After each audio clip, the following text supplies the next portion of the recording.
empty box that Tighnari gave us since we already washed it. Oh, it smells amazing! And the box is a nice touch, too! Let's go serve this up and start eating with Hypatia!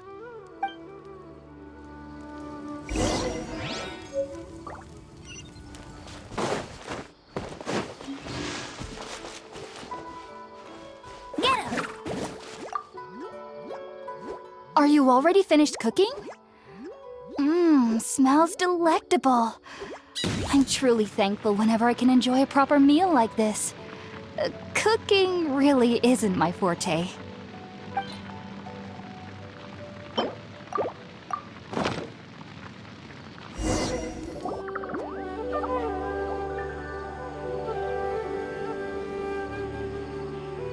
Even though everything you mentioned was in Tighnari's letter, it's still hard to believe you were able to connect with Irminsul immediately after smelling Spiritborn eel for the first time.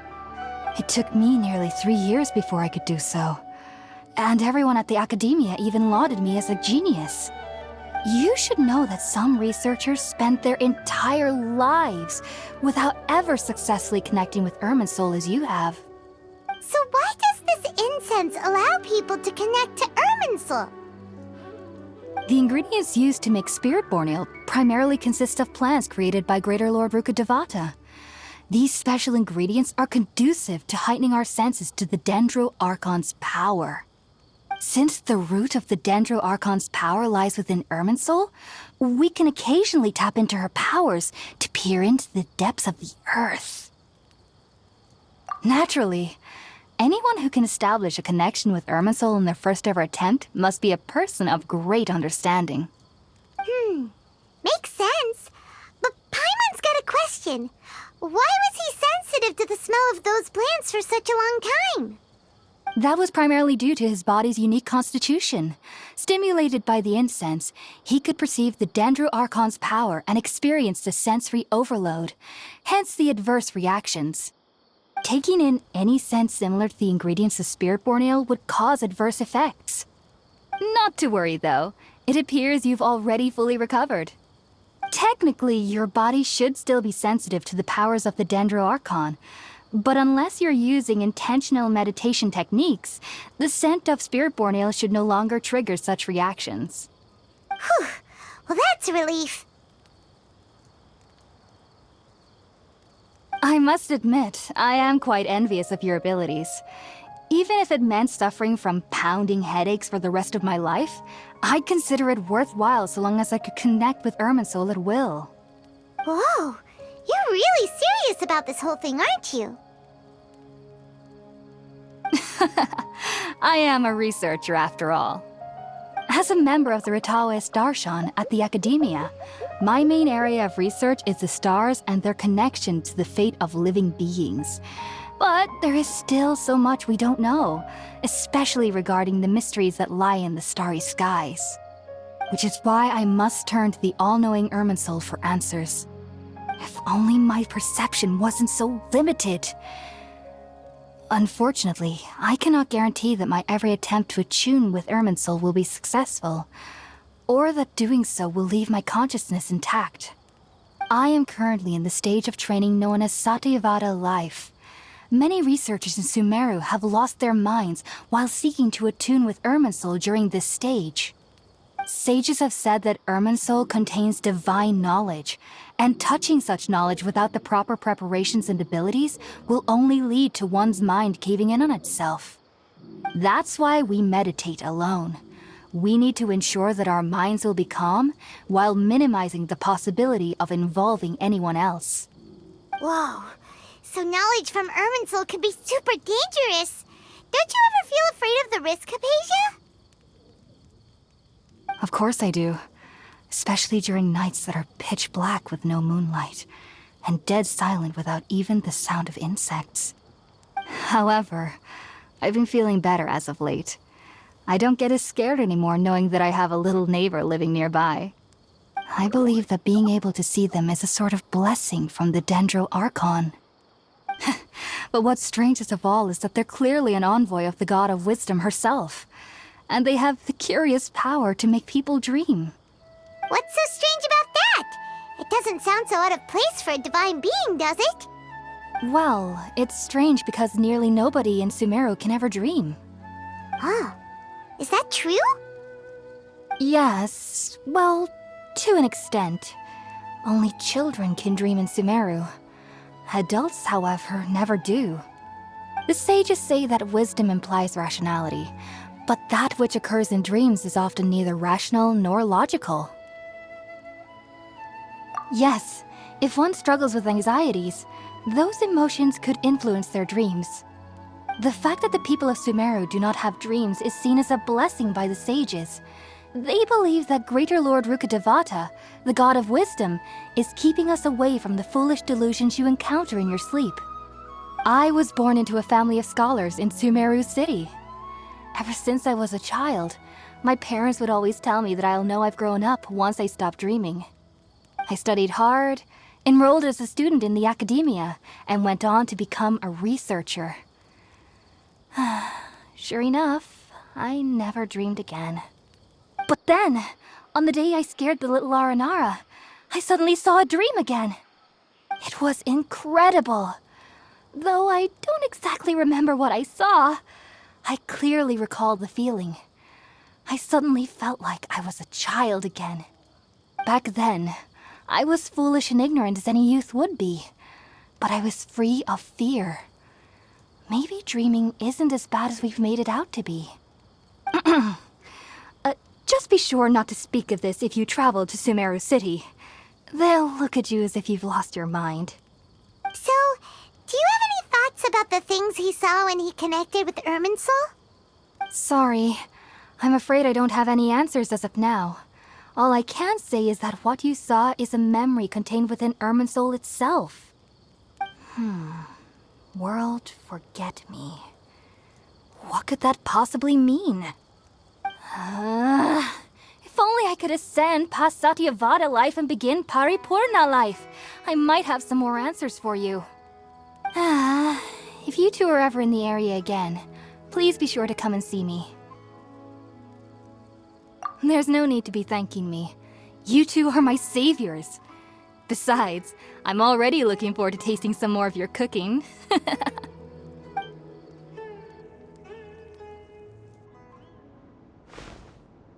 Now that we know Hypatia is alright and had the chance to ask her some questions, Paimon thinks it's about time to head back to Gandharvaville.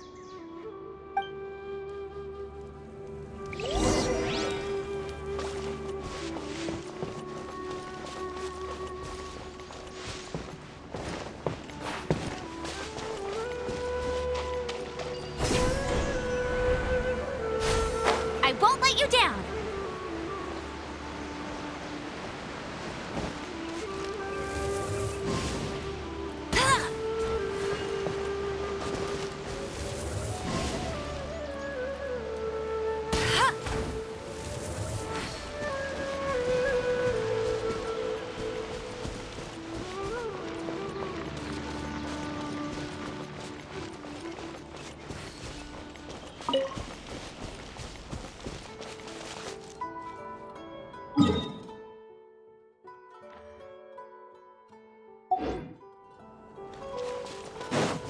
Go, Baron Bunny!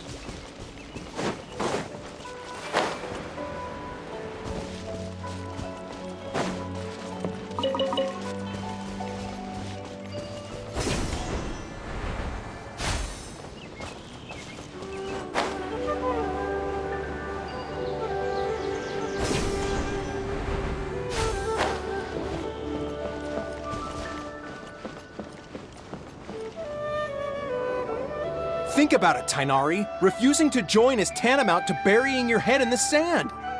I understand that you're a forest watcher and that it's your duty to combat the effects of withering zones, but isn't it evident that such work is not a lasting solution to the problem? As Sage Kage clearly stated, your presence and guidance in Sumeru City is pivotal in finding a cure for Irminsul. How could you possibly refuse? Keep your emotions in check, Ghulam. Let's at least listen to Tighnari's reason for declining. We're here to invite him to the Academia, not to cause a scene.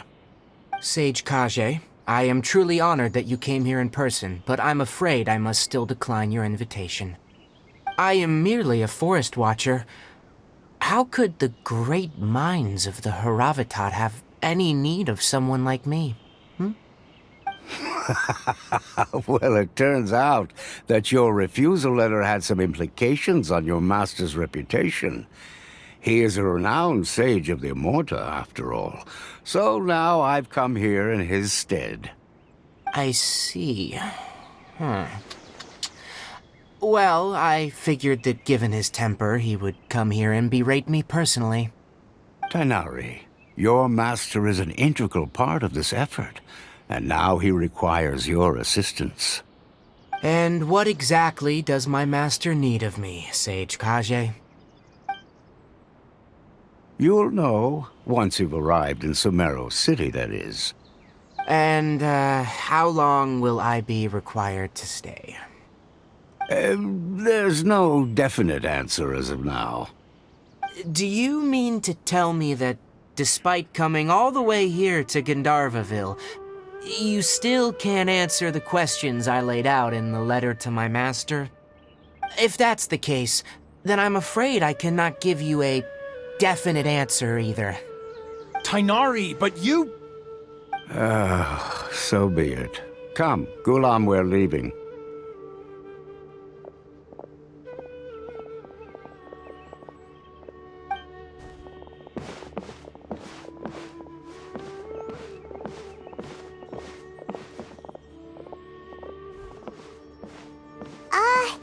Tighnari, what was that all about? It's nothing. Some people from the academia wanted me to go to Sumeru City to assist them with a project, but I had to refuse on account of all my responsibilities here. But all that can wait. How did things go with Hypatia? It was quite the eventful trip, but the main thing is that she's safe and sound. She answered a bunch of questions for us, too.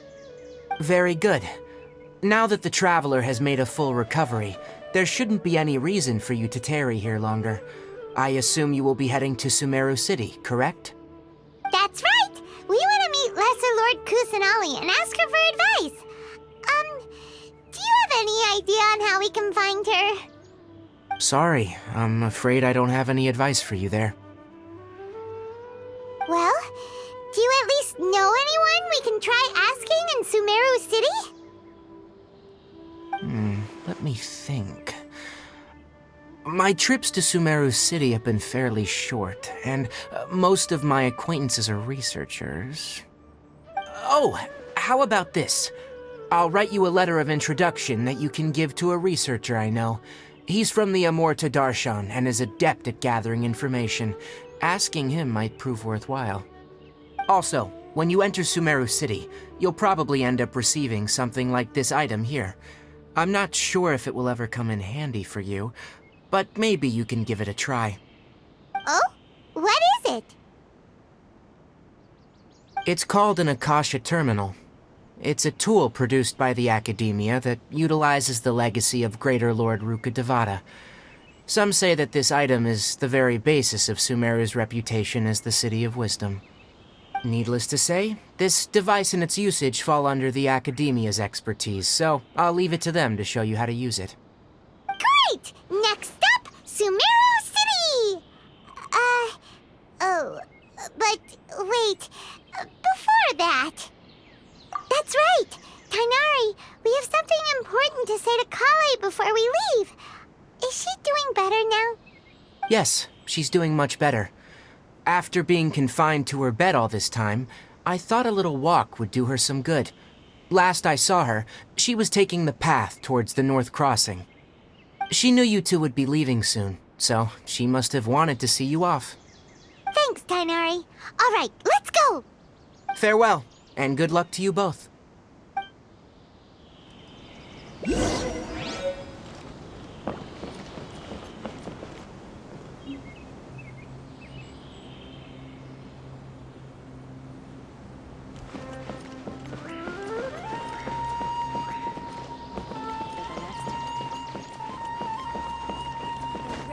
Get ready for the gliding champion of Mondstadt!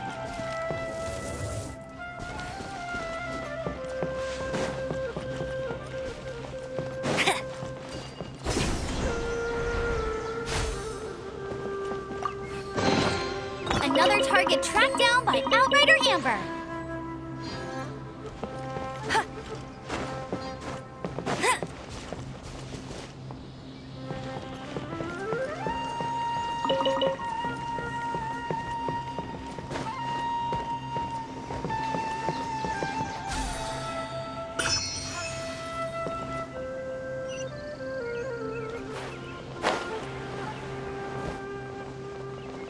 I won't let you down.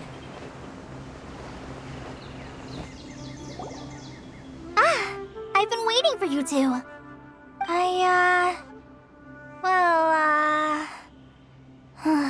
Never mind. I guess I should just wish you two a safe and successful journey.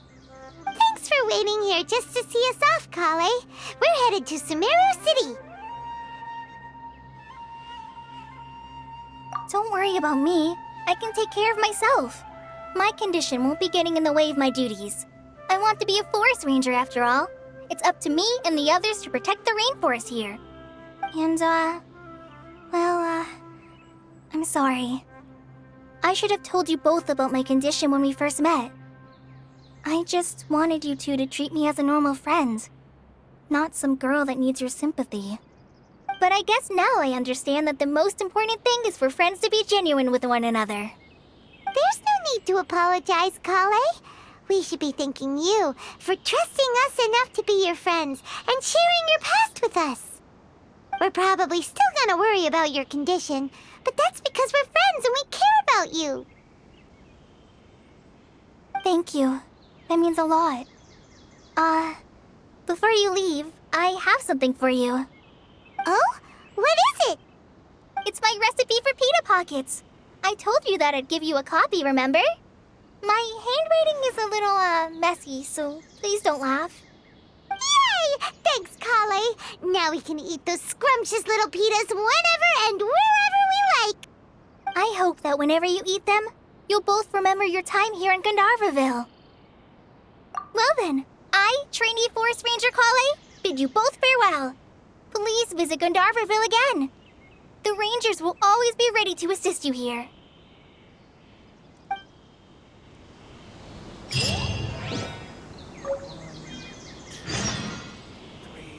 Good. There isn't a single one missing.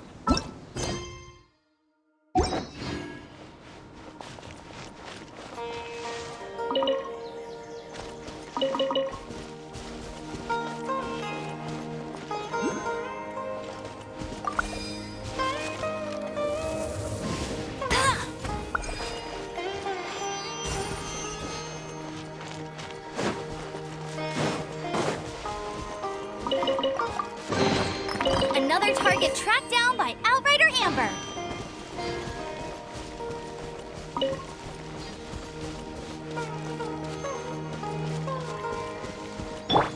Shine down! Bet you can't keep up with me.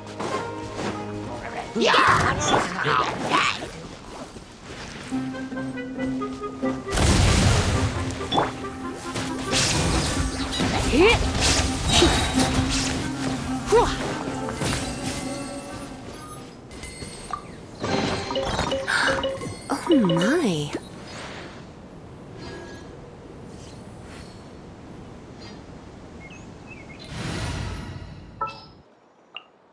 This world is full of Outrider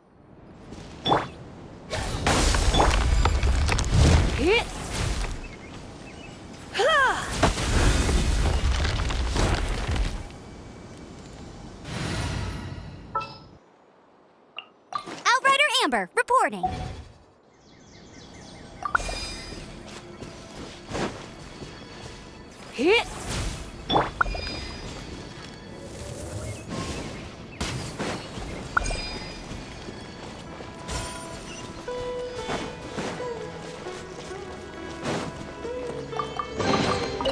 Wow, these will come in handy.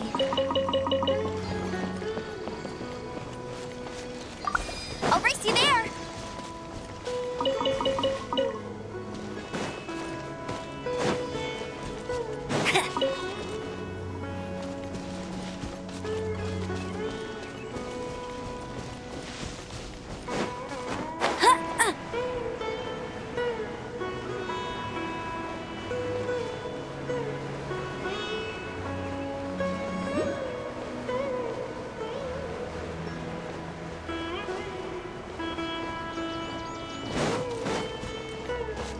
you can't keep up with me.